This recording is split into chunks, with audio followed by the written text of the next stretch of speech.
Ebrahim Raisi, Presiden Iran bersumpah akan melancarkan serangan balas dendam ke Israel seusai petinggi IRGC tewas di rudal.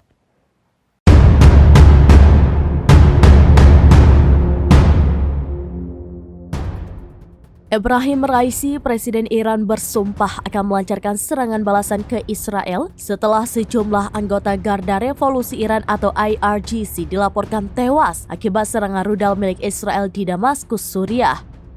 Raisi mengatakan kepada lembaga penyiaran negara atau IRIB bahwa Republik Islam tidak akan membiarkan kejahatan rezim Zionis tidak terjawab.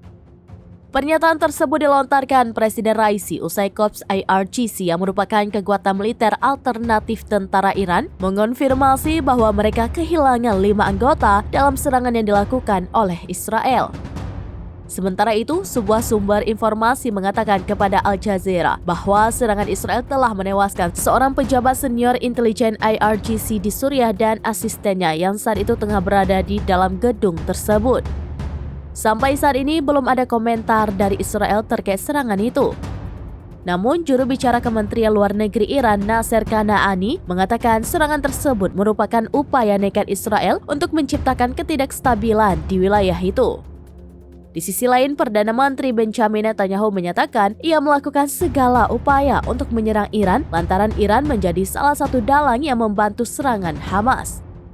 Tidak hanya itu, Israel sebelumnya secara terbuka menuduh Iran telah membantu Hamas dengan uang, pelatihan dan senjata, pengetahuan teknologi, serta intelijen.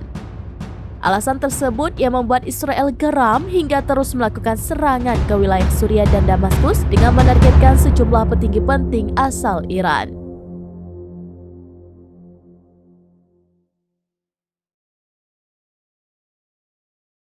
Demikian informasi terkini Syedar Alun. Saksikan terus beragam informasi lainnya.